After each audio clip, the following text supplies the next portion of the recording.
Ladies and gentlemen, welcome back. It's your boy ClaytonFilpo, and today we're going to be talking about Spotify. Why I am obsessed with Spotify. I'm not. I may have what is it called? Confirmation bias towards Spotify at this point because I've been talking about it for so many months. But I'm going to give you guys a rundown as to the events that have occurred so far that are tipping me off that Spotify is going to be a huge player, maybe even the biggest player. In fact, I see them as a disruptor to the not just the music industry, but also the podcasting industry, also anything that includes video, which podcasting is now synonymous with video. If this was just an audio podcast, it would be 50% less interesting because you don't see my facial expressions, my hand gestures, my dumb face, or anything like that. So, hey, video is the future. Video's already here. I don't know if video is the future, but it's definitely going to dominate moving forward, and then I don't know what's after that. And so what I'm trying to explain to you guys as well is that the expectation of free things on the internet, Facebook free, Google free, YouTube free, Twitter free, but it's not free. And we keep hammering that point, and I say it all the time, and I'll probably keep saying it for years to come, I'm sure. So the advertiser model is flawed. We'll go in very briefly why that is the case, and I actually have been using Facebook to document my thoughts on Spotify, and they're pretty out there. Sometimes, bro, when you are personally, I'm very deep into social media. I have been for a decade, and not just messing around in it. We've been deep in it. We're trying to communicate. We're trying to fix this problem, but it's so funny, man. It's like trying to run a marathon on your hands. Like it's the dumbest way to communicate. These platforms are stunted, and that's why I believe Spotify is going to be the next platform that just absolutely dominates, because no one's doing deep listening on Facebook. No one's definitely doing any deep listening on Twitter, Snapchat, Twitter, Flickr, Pinterest, Instagram. It's all small potatoes, and this game cannot last forever. I hope, if I have any faith in humanity, this game of misconstruing facts, acting in bad faith, being woefully ignorant in general, just like people sharing misinformation, people proliferating mis and disinformation, people just being dumb, people just being mean. Hey, they're not a good vessel to run a democracy. There's a lot of, we're going to get into it. We're going to get into it in this podcast, you guys. But, first to kick off the podcast, we won't even immediately dive into the first thing on Spotify. The first thing I want to talk to you guys about is these notes right here. I got notes on notes on notes on notes on notes, notebooks of stuff, and they're all about Lizzie McGuire and 90 Day Fiancé. You heard that right, ladies and gentlemen.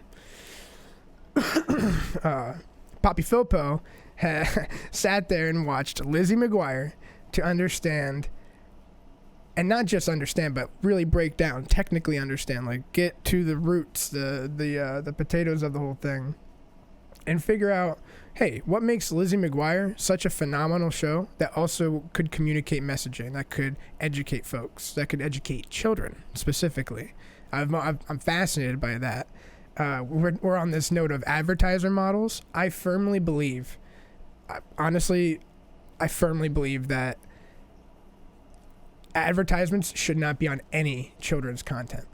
The fact that we've let it go this long where we have commercials. You would never sit your child in a room alone with a boardroom full of corporate motherfuckers, but we do it every day with our kids. We let them go watch the TV, the iPad, and let them watch a never-ending string of commercials. And I won't get up on my soapbox here, but excuse me, they're kids. They're children. What?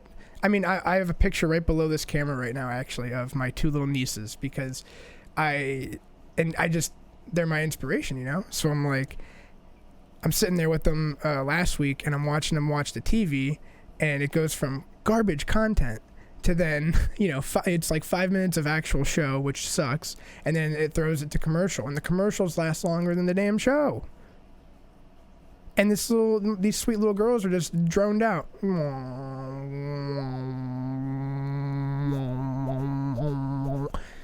To what? To them telling them how to feel? Tell them what to buy? I'm like, what the hell? Why are we doing that? Why are commercials on children's content? What the fuck? Why would you do that? So anyway, that's why I believe the subscription model has a potential to liberate us from having to put fucking commercials in front of our children's faces, because you can cut out the advertiser by paying for the service you want. You can pay directly to, let's say, Genius, GNUS. They trade on the stock market under. It's a subscription-based children's programming. And I'm like, dude, that's brilliant. Sign me up. Fuck Nickelodeon, dog. I do not need that bullshit, those commercials flashing in front of their face all day long.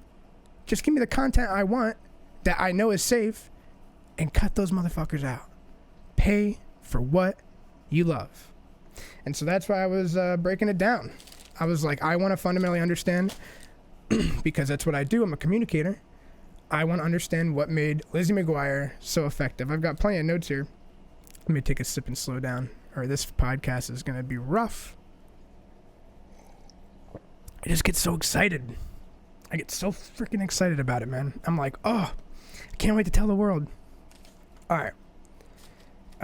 Just like, let me run through some. Let's find the Lizzie McGuire ones. I got 90 Day Fiance. But I wanted to also know, hey, why is it that Lizzie McGuire can convey great messages and lessons to kids, but 90 Day Fiance attracts brain dead adults?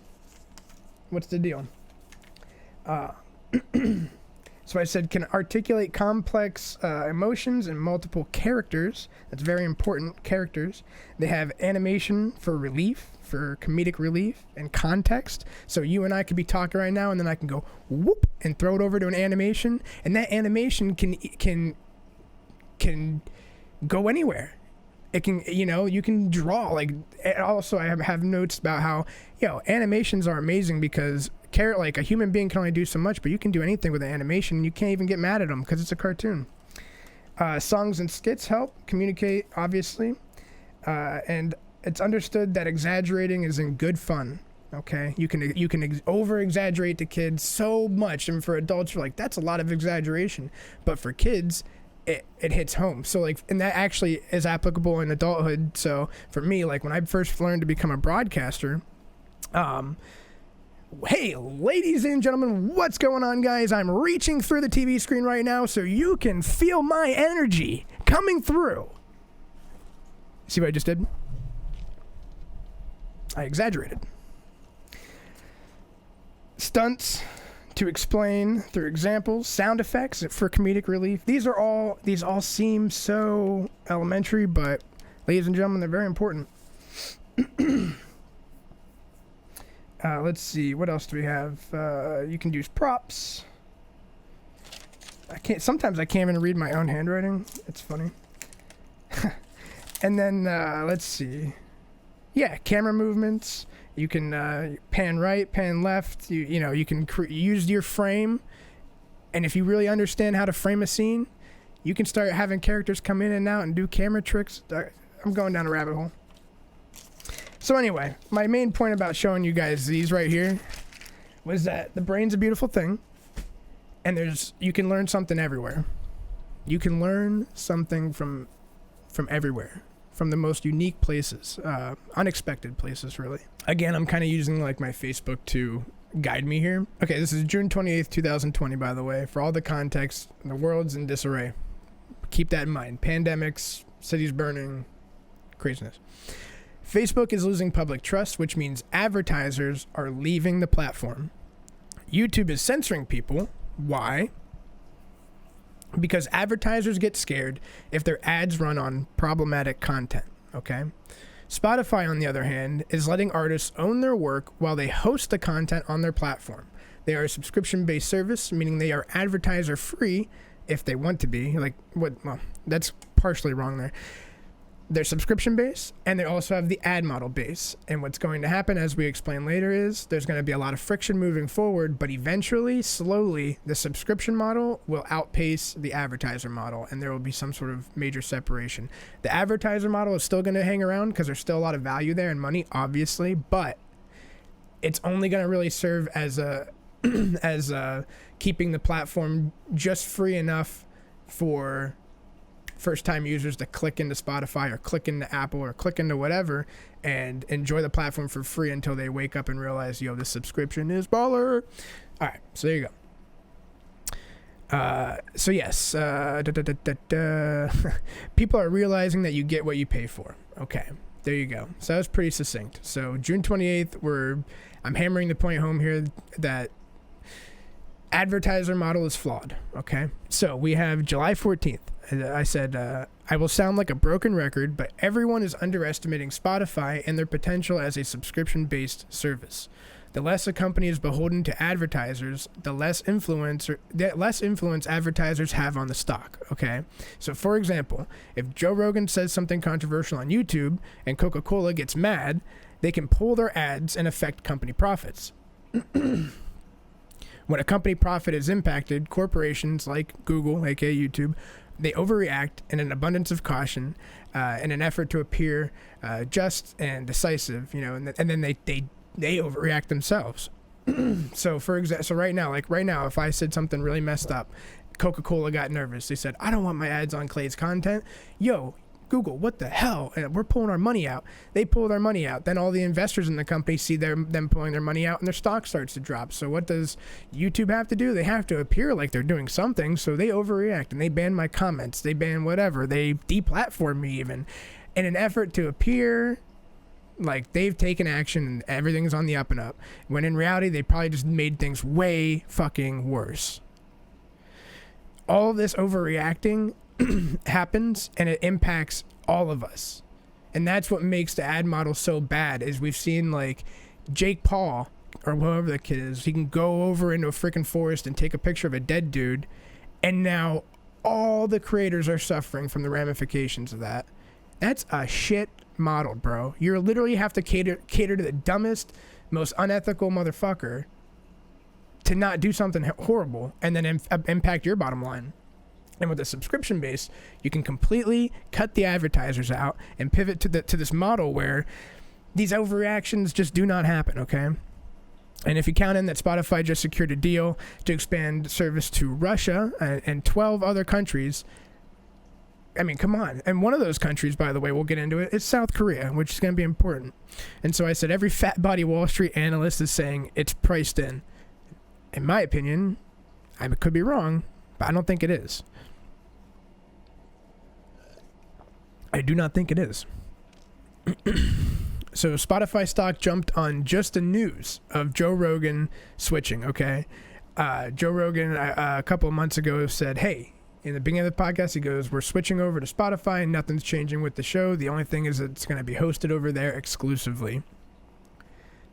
Holy shit. That is huge.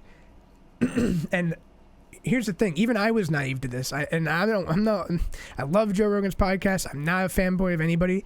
That being said, I'm not stupid. The dude has buy-in with his audience. He has a massive audience that's largely discounted, and for the past however many decades, like whatever, it's been 10 years now he's been doing it, I think.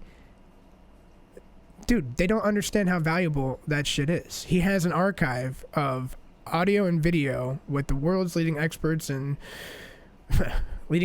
science, mathematician, whatever, and then all of a sudden you'll get the world's biggest dummies in comedy, and it's all great.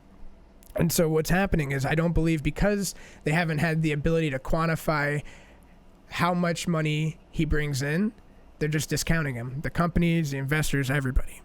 And so just on the news of him switching over, just him saying, I'm switching to Spotify, it shot the stock up through the roof. I mean, actually, let me pull up Spotify stock real quick.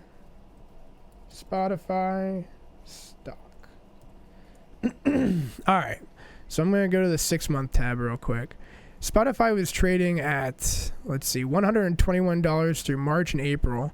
You saw a fairly large bump somewhere around May. It went from like $153 all the way up to $190.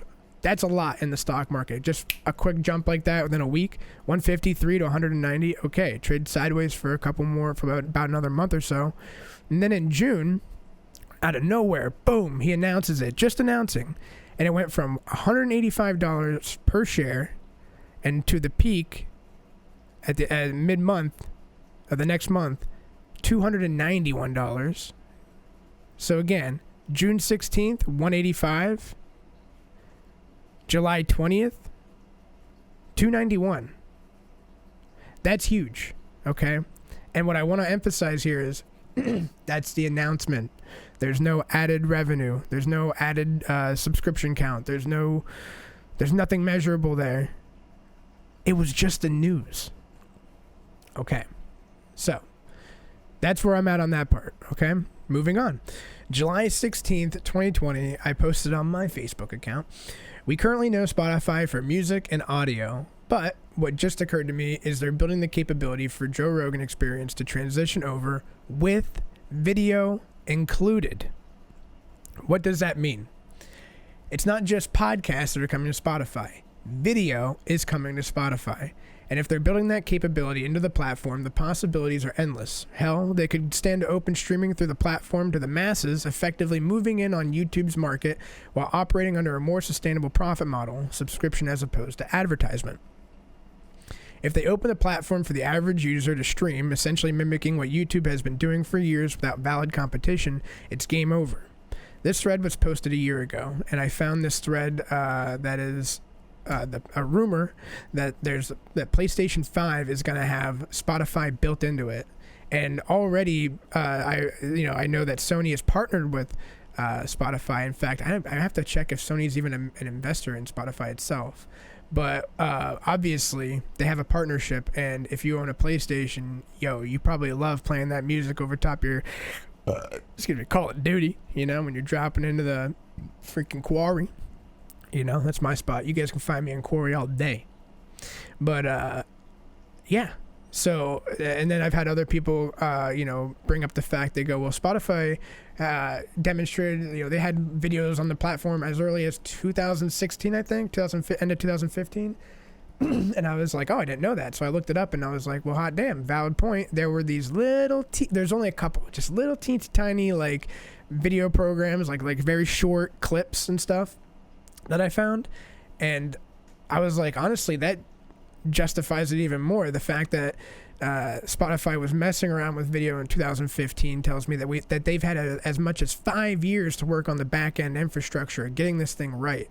And they better get this thing right the second that Joe Rogan switches over, because his entire archive is going to switch over to Spotify, and it will come off of YouTube. So the only place all these people are going to ever be able to go for this, for the time that he's contracted with them, is Spotify. And the beautiful thing with podcasts is you get a massive amount of volume when you release them, but you're going to get a massive amount of volume over the lifetime of their existence as well, because it's a little piece of history. So there you go. I said this is all good news. I also want to mention that in the company's first quarter earnings call in late April, Spotify CEO Daniel Ek said podcast consumption grew by triple digits in the quarter compared to the year prior. And he said that it was also the company's biggest quarter ever for organic podcast creation. So, dude, Spotify is exploding. The only reason why I don't understand why people still aren't waking up. In fact, I think the general sentiment is they go, oh my God, I've seen the stock run so much so fast, like it's gone shooting through the roof. There's no way there's more upside potential. And I'm like, well, you obviously don't understand what's going on here, because the stakes are higher than you know. And as it stands right now, there's no place on the internet other than YouTube to get quality discourse, get quality conversation into your eardrums. But the algorithms and shit that serve them up to you are already flawed. So you have to be a clickbait dummy like Jake Paul in order to even enter the arena of algorithms. Or if you're blessed enough, like I've been blessed to have a couple of really great videos I sunk months into building and editing and crafting and caring about. And fuck, it's so beautiful when it actually breaks through the noise and it gets picked up and appreciated by the masses. That is a beautiful thing when the YouTube algorithm is on point. You're like, thank you, YouTube algorithm, let's go. But more times than not, it sucks ass. And also you factor in the fact that not only is Jake Paul dominating the platform on shit antics with garbage content, the algorithms favor that. And if he does that, which he's encouraged to do, it's going to crash. It's going to bring it all tumbling down for everybody else, because he's going to piss off the advertisers. We're literally in a hostage situation with dumbasses. So there you go. There's a need for deep listening, and right now the only The only place for that is YouTube, Apple, and Spotify. Those three are going to be competing. And Spotify, in my opinion, was the underdog, and it's also the disruptor. And it's also showing me the most potential because they've also secured a deal with Michelle Obama, where she now has an exclusive podcast on Spotify. Video capabilities going to be enabled on the platform. So essentially, they can do whatever they want. They could open a freaking... They could open up live streaming through Sony's PlayStation if they wanted to with Spotify and make a live stream app. They could make a podcast app. They could make, whatever they want. And then that partnership just between Sony and Spotify is like, you're going to have millions of kids sitting in front of their game system, streaming music, streaming podcasts. I just don't understand how people don't see I could be crazy. I mean, I'm also willing to be dead wrong. I'm willing to put my whole entire damn fucking foot in my mouth. But I don't see it happening. I don't know. Maybe. Time will tell. Time will tell. So, okay, here's July 20th, and this is a good point, and this is kind of like, for the times, you have to understand, we're in the middle of a pandemic. You are not allowed to go outside. It's been 5 months now of isolation. There are places around the country where you cannot gather. You cannot talk to humans in person. Keep that in mind. I said, the town hall has migrated to the digital space. If that was up for debate before, I don't see how it is now. We literally cannot gather. Free speech must extend to the internet. Under the current legal precedent, it does not. Also, just from observing, it seems like there's a hefty amount of social self-censorship happening online. I get messages from folks all the time. They are not bigots, they are not hateful, they just don't want to be misconstrued while discussing complex topics. Okay? So, excluding the free, I won't even get into free speech extending online, because that's a loaded topic and we can go down that forever. But what I will say is, there is not a good place where your conservative types can go, and I'm not even, you can't even be a normal person and go and express thoughts and without running the risk of being wildly misconstrued. If you're on Twitter, someone's going to clip something and they're going to lie. And they're going to misconstrue you. And a lot of times it seems like it's intentional. Like they almost want it. It's kind of crazy. Like, who would do that? So there's not an avenue for this deep listening. Like, I dabble in analytics all day long. I have done that for 10 years with social media, YouTube, Facebook, Twitter, Flickr, Pinterest, Instagram, whatever platform you're on. And I understand that these platforms are, they're built against you. They're built against everyone. Like they're built against quality discussion. On Facebook, if you want to hook somebody, you got 3 seconds. You better put some clickbaity ass shit right in the first 3 seconds of that video that's auto playing without sound, so immediately you're getting no sentiment. Think about that. You're going through your timeline, these thumbs are scrolling for you, and all you're looking for is what's going to catch your eyeball, because there's no sound even. You're not even looking at the words. Obviously, with fake news, you don't even read past the headline. So there's no good, deep listening, and it scares the shit out of me because we have an upcoming election on the horizon, and you have a bunch of people forming their viewpoints about the world through fucked up communication vehicles, and we're not even allowed to gather in person, so it scares the shit out of me. That's why I believe that deep listening is the future, and it's the only way to save the Republic from these, these troubling times. There you go. Maybe that's a little dramatic, but hey, that's what I believe. All right. Moving on. July 22nd, I said, I got this little meme of Eddie Murphy. He's like, that meme? Spotify is opening in Russia and 12 other countries. One of those countries is South Korea.